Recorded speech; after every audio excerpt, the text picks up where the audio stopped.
J'accueille donc sur ce plateau Patrice Duhamel. Bonsoir. Le débat a déjà Bonsoir. commencé, la discussion avec Laurent On va Geoffrin. recommencer. On va la recommencer évidemment pour tous nos téléspectateurs. Éditorialiste politique, ancien directeur général de Radio France et de France Télévisions, grand connaisseur, très grand connaisseur de la vie politique française et des coulisses de la Ve République. Nous vous recevons ce soir pour votre dernier ouvrage, Le crépuscule des dieux, les maladies des présidents, dernier mystère consacré donc à ce tabou, la santé de nos présidents de la République. Et avec cette question, en fait, qu'il est même un peu fou de se poser quand on commence à lire votre livre et qu'on s'intéresse à cette question, c'est est-ce qu'ils étaient vraiment tous capables d'exercer leurs fonctions ? Vous y répondez, pas tous totalement, au vu de maladies graves dont souffraient certains de nos présidents. Je raconte ce qui s'est passé dans 95% du livre, et puis je me lâche un peu dans la conclusion. Et de ce que j'ai pu lire, et notamment un document absolument incroyable, qui n'a quasiment jamais existé, même dans l'histoire récente, c'est-à-dire le journal d'un très grand médecin qui soigne un président de la République. Incroyable d'avoir eu accès à un historien cette m'a dit matière. que ça existait avec un médecin de Louis XIV, qui avait un mémorialiste, mais bon, je ne l'ai pas lu en tout cas. Et ce médecin qui était un immense médecin, professeur Jean Bernard, qui était le plus grand, qui a inventé l'hématologie moderne, les maladies du sang. Et qui soignait au quotidien Georges Pompidou. Qui soignait au quotidien Georges Pompidou sans avoir l'autorisation de le voir, ce qui est tout à fait incroyable. Qui soignait en même temps d'autres très grandes personnalités qui avaient des maladies du sang voisines, mais par exemple le Shah d'Iran, qui avait exactement la même chose que Georges Pompidou. Une leucémie. Et qui raconte entre l'automne 68 et le 2 avril, la mort de Georges Pompidou, quasiment semaine par semaine, et parfois jour par jour, l'évolution de la maladie. Une chose qu'on apprend, c'est que donc, Georges Pompidou succède à De Gaulle. Quand il se présente, il sait qu'il est malade. Il est gravement malade. Il sait depuis... le diagnostic est posé par le professeur Jean Bernard à la demande du fils de Georges Pompidou qui venait de terminer ses études de médecine la mi-octobre 68. Israélien en 68. Georges Pompidou se présentera à l'élection en 69. Après la démission du général de Gaulle, fin avril, donc 6-7 mois après. Donc c'est pendant ces 7 mois où il se prépare. Et ça ne le pousse pas à renoncer. Il sait, pour être très précis, il sait qu'il est gravement malade. Il sait que c'est une maladie du sang. Il sait qu'il est question, alors avec la confidentialité qui s'imposerait, qu'il soit transfusé régulièrement. Il sait qu'il fait des hémorragies assez fréquentes. Et il sait tout ça. Ce qu'il ne sait pas, c'est le nom de la maladie de Waldenström. Et il ne sait pas non plus quelle est l'espérance de vie qui... Alors, le grand médecin l'explique dans son journal. Le professeur Jean Bernard. Voilà. Que c'est de 1 à 10 ans, mais que plus on avance, et ils avancent assez vite avec les examens qui sont bi-hebdomadaires, que la maladie évolue très vite et que donc c'est plutôt proche d'1 an que de 10 ans. Est-ce que vous pouvez décrire les symptômes ? Parce que c'est les symptômes qui sont gênants dans l'exercice des fonctions. Les symptômes de Pompidou, c'était quoi exactement ? Qu'est-ce qu'il... C'est l'effet... D'abord, c'est des hémorragies fréquentes. Alors, je ne rentre pas dans les détails techniques, je ne suis pas médecin, mais ça s'appelle des purpuras, notamment dans les jambes, etc. Et on imagine que pour l'exercice du pouvoir, c'est douloureux et ça fait mal. Compliqué. Et l'effet du traitement, c'est-à-dire il est sous cortisone à haute dose.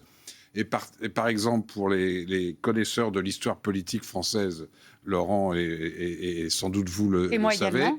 Voilà, le début 69, Pompidou va à Rome voir le pape.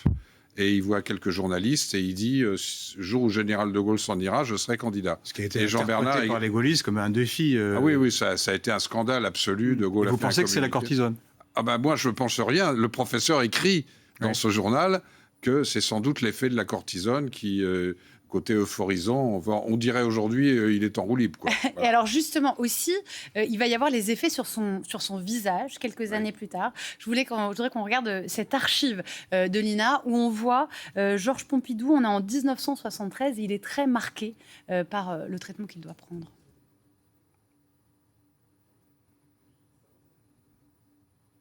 Alors ça arrive tout de suite. 1973, les téléspectateurs découvrent un président de la République aux traits déformés, manifestement très malade.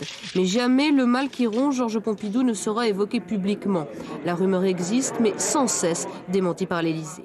On voit sur ces images à quel point... Là, ça se passe à Reykjavik, en Islande, où on est en pleine crise monétaire. Pompidou va voir le président américain Nixon. Et je suis là-bas. Et moi, on me fait rentrer par un avion spécial à Paris. C'était l'ORTF, c'était pas France Télévisions. Pour vérifier qu'il n'y aurait pas de gros plans, c'est ça ? Enfin, pas vérifier, pour me demander, pour faire le montage à Paris et non pas à 4 heures d'avion de Paris, et pour vérifier qu'il n'y a pas de gros plans. Là, j'avais glissé, je ne sais pas si c'est de la première ou la deuxième chaîne, ce qu'on vient de voir, j'avais glissé un plan américain. Mais voilà, et le patron de l'info qui m'a reçu en urgence quand je suis rentré par cet avion du gouvernement m'a dit « Est-ce que vous savez garder un secret d'État ?» Donc j'ai répondu, j'ai bafouillé plutôt oui, mais donc j'ai su que c'était grave. On ne fait pas ça si c'était... Parce que la thèse officielle à ce moment-là, c'était que le président avait des grippes à répétition. Il y avait quand même des conseils des ministres qui étaient annulés, des déplacements qui étaient repoussés. Mais alors, pour lui, comme pour Mitterrand, tous les communiqués faux publics ont été mensongers. Tous les communiqués, tous les bulletins de santé ont été faux. C'était moins fréquent que pour François Mitterrand qui en faisait 2 par an et qui avait dit à son médecin, Claude Gubler. Mitterrand, il était soigné par un très grand cancérologue, spécialiste cancer de la prostate, qui s'appelait le professeur Steig, très connu, qui a disparu il y a quelques années, qui l'a opéré 2 fois, 92-94, et par son médecin personnel, Claude Gubler, qui a écrit un livre aussi. Et il est un livre interdit, et 10 ans plus tard, l'État français a été condamné par la Cour européenne des droits de l'homme. La santé des présidents est absolument tabou. Vous parlez de François Mitterrand, justement, on a une autre archive à vous montrer, c'est un entretien entre François Mitterrand et Michel Cotta, on est en 1981, et il sait qu'il est malade déjà depuis 2 mois. On l'écoute. Si vous le voulez bien, ma première question ne sera ni politique, ni économique, ni sociale. Je vous la pose franchement, carrément. Est-ce que vous allez bien ? Il est vrai que jusqu'au mois d'août dernier, il ne m'est jamais arrivé, depuis que j'ai l'âge adulte, d'avoir affaire, pour des choses sérieuses, à la médecine. Il est vrai qu'à partir du mois d'août dernier, j'ai ressenti des douleurs dans le dos, dans les jambes, et je pense qu'à partir d'un certain moment, les choses durant, il n'était plus possible de s'en tenir à la seule explication d'un lumbago. D'ailleurs, dans quelques jours, je pense le 15 décembre, sera publié un bulletin de santé, et de nouveau au mois de juin, puisque j'avais promis lors de mon élection que tous les 6 mois, les Français seraient informés sur la réalité de ma santé. Promesse tenue, donc il publie bien avec les bulletins de santé. Il ne dit pas ce qu'il a. Non, c'est le 9, ça se passe le 9 décembre 81. Il sait depuis 1 mois et 1 jour. 1 mois, d'accord. Je pensais que c'était 2 mois qu'il... Non, il sait depuis le 8 novembre qu'il a un cancer de la prostate, ce qui est bien entendu très grave, mais c'est relativement courant pour un homme avec des métastases. De son âge, mais surtout avec beaucoup de métastases. Et le pronostic est très mauvais. Il apprend que le pronostic, c'est 3 mois à 2 ans. Et il va tenir pendant 14 ans. Et alors là aussi, question, les symptômes, c'est-à-dire que c'est très douloureux, c'est extrêmement douloureux. Il souffre absolument comme Georges Pompidou. Ils souffrent, tous les deux souffrent le martyre.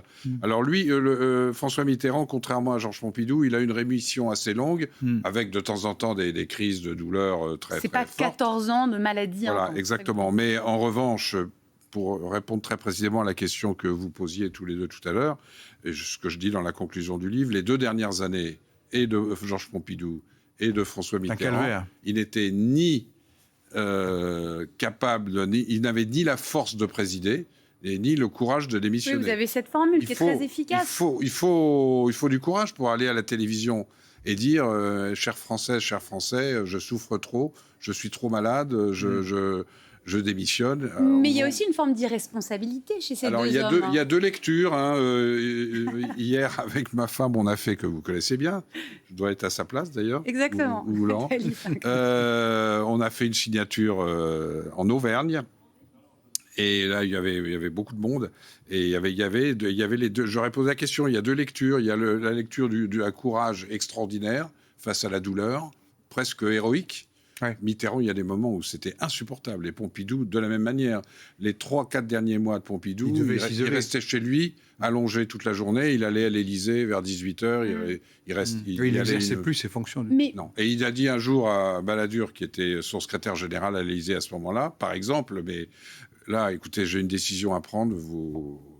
Je souffre trop, je suis incapable de la prendre. Mais vous, votre regard, c'est quoi votre analyse, Mon est-ce que c'est par courage ou il y a une forme de lâcheté ou ils sont trop accros au pouvoir aussi? C'est pas de la lâcheté, je pense qu'il y a une forte dose d'irresponsabilité. Ils ont tous les deux fait courir un risque au pays. Il n'y a pas eu de catastrophe liée à la maladie. Mais d'abord, on ne sait pas exactement ce qui a été fait, pas fait, évité ou pas évité, etc. Oui, c'est ce que vous dites. S'il y avait eu des négociations décisives à mener, ils n'en étaient pas capables. Ni Pompidou, ils ne pouvaient pas aller faire le tour du monde en avion à ce moment-là.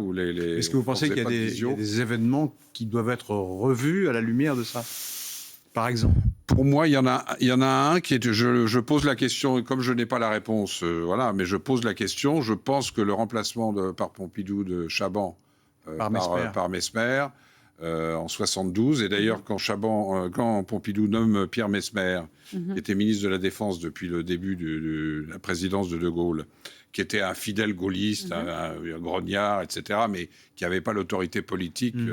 Et c'était les conseillers de l'ombre de l'Élysée qui, à ce moment-là, avaient cette autorité. Ils voulaient absolument dégommer Chaban, qui menait une politique trop à gauche. Et qui voulait libéraliser l'information et l'ORTF. Notamment, oui. Notamment. Mais, par exemple, cette décision-là, elle est sujette à caution. C'est que la pression des deux, Marie-France Garot et Pierre Juillet, était plus facile à exercer face à un homme malade. C'est ça que vous suggérez. Oui, absolument. Il y a aussi la question de que dit notre Constitution à ce propos. Elle dit une chose inapplicable. Elle dit dans son article 7, qui est consacré à l'élection du président au suffrage universel, qu'en cas d'empêchement, là, il faut que le gouvernement, c'est-à-dire le Premier ministre réunissant son gouvernement, décide d'aller alerter le Conseil constitutionnel en disant le président n'est plus en état de présider. À ces postes-là, il n'y avait que des amis du président. Donc, oui, mais par exemple... il y a le moment de la cohabitation entre Édouard Balladur et François Mitterrand. Sous Pompidou, on n'imagine pas Pierre Messmer aller dire au Conseil constitutionnel le président n'est pas en état. Et pendant la cohabitation. Et en 93, Édouard Balladur en cohabitation, lui-même qui va être très vite candidat à la succession de François Mitterrand, on l'imagine absolument pas, c'est impossible qu'il aille... Donc c'est... Pour l'instant, dans les textes, il n'y a pas vraiment de solution. Vous pensez que ces textes doivent évoluer ? Je pense que c'est un point faible dans notre République de proposer des choses. Je dis simplement, le professeur Jean Bernard, après... avoir soigné Georges Pompidou, avoir considéré, c'est ce qui ressort clairement de son journal et on le voit dans le livre, que Georges Pompidou n'aurait pas dû se présenter dans l'état où il était et qu'il aurait dû démissionner relativement vite. Lui, il disait, il avait envisagé, il y avait eu des colloques, etc., un collège de médecins qui serait nommé par le Conseil constitutionnel, mais c'est très compliqué à mettre en œuvre et aujourd'hui, ce serait impossible. Ce qui serait bon qu'il y ait une vérité des bulletins médicaux. De toute façon, quand on additionne 5 ans de Pompidou, disons jusqu'à la seconde opération de François Mitterrand, 13 ans, et 2 ans de Chirac après son AVC, ça fait 20 ans de mensonge d'État. Voilà. 20 ans. Donc ça, il vaut mieux y mettre fin, vous êtes d'accord? Moi, je pense qu'au minimum, on ne peut pas imposer... Parce qu'avant, le fait de couvrir par le secret l'état de santé du chef de l'État était admis. Si personne n'y voyait... Par exemple, Roosevelt était paralysé. Oui, mais le cerveau fonctionnait. Le cerveau fonctionnait, mais enfin, il était physiquement quand même faible. Oui, absolument. Et il cachait ça a été caché, et tous les journalistes ont accepté que ce soit caché. Oui, absolument. Il n'y a jamais eu d'image où on voyait Roosevelt en chaise roulante. Mais Biden, on a commencé à savoir vraiment l'importance, la gravité de la maladie. Quand il s'est retiré, il y a eu un livre qui est sorti il y a quelques mois. Et que ça devenait trop visible dans les cérémonies publiques. Autre archive, vous évoquiez Jacques Chirac lors de son AVC. On a une autre archive à vous montrer qui date de 2005 au Val-de-Grâce. Au Val-de-Grâce, apparemment tout est calme. Pourtant, Jacques Chirac y a passé la nuit dans l'un de ses services. Il aurait eu hier soir un léger accident vasculaire ayant entraîné des troubles de la vision d'un œil. Pourtant, hier, en recevant le conseiller pour la sécurité du Premier ministre indien, le chef de l'État, 72 ans, apparaissait bronzé et en pleine forme. Depuis le milieu de la journée, postée devant le Val-de-Grâce, la presse, encadrée par les forces de l'ordre, attend des nouvelles. Rien de grave, répète-t-on à l'Élysée avec insistance, il a seulement besoin de repos. Rien de grave. Il ne faut pas qu'il y ait la faiblesse du chef de l'État qui puisse... Le commentaire fait transparaître. état, qui est une archive, fait état d'accidents vasculaires. Alors, simplement, à ce moment-là, le bulletin de santé qui a été publié n'a pas dit que c'était un accident vasculaire cérébral. Il ne fallait surtout pas toucher au cerveau du président. Les médecins, AVC, les gens savent ce que c'est. Un AV, personne ne sait ce que c'est. Et Chirac a fait un AVC, effectivement pas gravissime, enfin quand même. On imagine que ça a pu affaiblir quand même ses capacités. En fin d'après-midi, un vendredi, il est parti tout de suite, il a été emmené tout de suite au Val-de-Grâce, il y a passé la nuit, puis il passera une semaine, mais jusqu'au lendemain matin, personne ne le sait en dehors des médecins du Val-de-Grâce, qui sont les 3 ou 4 médecins qui le soignent, sa femme et sa fille. Et c'est Dominique de Villepin d'ailleurs qui Non, annoncera... Villepin n'est pas au courant avant le samedi en fin de matinée. Mais c'est lui qui l'annoncera ensuite le lendemain. Oui, c'est lui qui l'annoncera, mais enfin, Non, mais le président, il est au Val-de-Grâce depuis 20h la veille, et personne ne le sait. Conseil constitutionnel ne le sait pas. Ils ne sont pas tenus de le dire, mais enfin, quand même, si on fait le total de ces périodes dramatiques, ça fait 20 ans de mensonges. Ouais. Moi, il y a une autre scène, pour revenir en arrière, parce qu'on n'en a pas parlé vraiment. Le général de Gaulle, les médecins, alors je ne sais plus quand exactement, s'aperçoivent qu'ils 55. Qu'ils risquent un AVC, je crois. Il fait un anévrisme de l'aorte. Un anévrisme. Ce dont il est mort en 70. Voilà. Et ils se disent, bon, ben, ça peut arriver. Et ils décident d'eux-mêmes de ne pas le dire au général. Le médecin personnel de Gaulle, qui était avec lui à Londres en juin 40, et ensuite compagnon de la Libération, etc., qui était un très, très grand médecin, décide, et il expliquera des dizaines d'années plus tard, dans un colloque assez discret, mais moi, par exemple, je ne savais pas ça, c'est en écrivant le livre que je l'ai su. Il dit, voilà la raison pour laquelle je ne l'ai pas dit au général, c'est connaissant son sens de l'État, des responsabilités, de l'intérêt général. Si je lui avais dit, il n'aurait jamais voulu revenir au pouvoir. Mais c'est en ça que je trouve que cette anecdote est fascinante. Oui, bah oui. Mais c'est en ça que je trouve que cette anecdote est fascinante et sur les motivations, les doutes que ces hommes peuvent avoir quand ils sont au pouvoir. Parce que le général de Gaulle, son médecin, dit donc avec sa rigueur morale, il se retirait définitivement et refuserait toute nouvelle action politique. Ça dit quelque chose de la grandeur du général de Gaulle. Il serait parti à terminer ses mémoires à Colombey, il n'en serait plus sorti. Donc le médecin, on savait pris une décision politique. Sans le dire à De Gaulle. Sans le dire à De Gaulle. À sa place. Quoi. Et ils étaient 2 médecins à le savoir. Et personne dans la famille, personne dans l'entourage du général. 2 personnes, et ça a quand même duré comme ça pendant, en tout cas jusqu'au départ de l'Élysée du général. Le général, à la fin, était un peu affaibli quand même. Oui, y compris en 68. Il n'était pas extrêmement vieux. Oui, alors, général de Gaulle, c'est autre chose, c'est qu'il avait de temps en temps des petits coups de déprime. Il l'a lui-même expliqué un jour à la télévision en 68, il y avait au moment de Dakar. Et il voyait très mal aussi. Et il voyait, d'ailleurs, quand il a eu ce malaise cardiaque, à l'occasion duquel on a diagnostiqué l'anévrisme de l'aorte, il venait de se faire opérer de la cataracte, parce qu'il voyait très très mal. C'est pour ça qu'il apprenait par cœur ses discours. Voilà. Mais et ses allocutions télévisées. Il n'y avait même pas de papier devant lui. Il répétait avant. Pour en revenir à cette figure du général de Gaulle, dont le médecin tait donc son anévrisme et son mal en se disant ce serait terrible qu'il puisse se retirer du pouvoir, on a besoin du général de Gaulle, ça dit quelque chose de l'homme d'État, ça dit quelque chose en creux aussi, selon moi, de Georges Pompidou et de François Mitterrand qui, eux, savent leur maladie extrêmement grave et ça ne les empêche pas de rester au pouvoir. C'est ça qui est fascinant parce que les deux, et Georges Pompidou et Mitterrand à des moments différents, Georges Pompidou au bout de 3 ans de présidence, en 72, et François Mitterrand, le jour où il apprend qu'il a ce diagnostic médical, ils disent tous les deux la même phrase, « je suis foutu ». Alors là aussi, je reviens aux 2 lectures, ils ont le courage de continuer. François Mitterrand, c'était particulier. Lui, il avait ce duel singulier depuis des dizaines d'années. Il considérait que l'histoire contemporaine, c'était un duel entre De Gaulle et lui. C'était son moment. De Gaulle n'avait pas achevé son second mandat. Il avait démissionné après avoir perdu le référendum. Et lui voulait absolument aller au bout. Mais franchement, les 2 dernières années, c'est en même temps tragique et grave. Et heureusement, alors ça peut paraître bizarre de dire ça, pas ce que vous en pensez. Mais heureusement qu'il y avait Balladur en cohabitation. Par exemple, à la fin 94, il y a un détournement d'avion. C'était une affaire très, très Marseille. grave. Alger. Et l'avion va se poser à Marseille. C'est Balladur tout seul, qui a tout géré. Avec son ministre de l'Intérieur, Pasqua, mais enfin, c'est lui qui a pris les arbitrages. Mitterrand, il était allé se reposer à Venise. Il a fait une crise là-bas. Il n'était absolument pas en état de s'occuper de quoi que ce soit. Et c'est Hubert Védrine, secrétaire général de l'Élysée, qui était en contact avec Balladur, qui a pris les décisions tout seul. La santé des présidents aujourd'hui, est-ce que cela reste un tabou? Emmanuel Macron avait déclaré en avril 2017 au quotidien du médecin, bien sûr que la santé relève de la vie privée, mais il est normal que les Français soient malgré tout informés de la santé du président qui doit être en capacité de remplir sa charge, une forme d'en même temps très Emmanuel Macron. C'est une condamnation de ses prédécesseurs. Ça.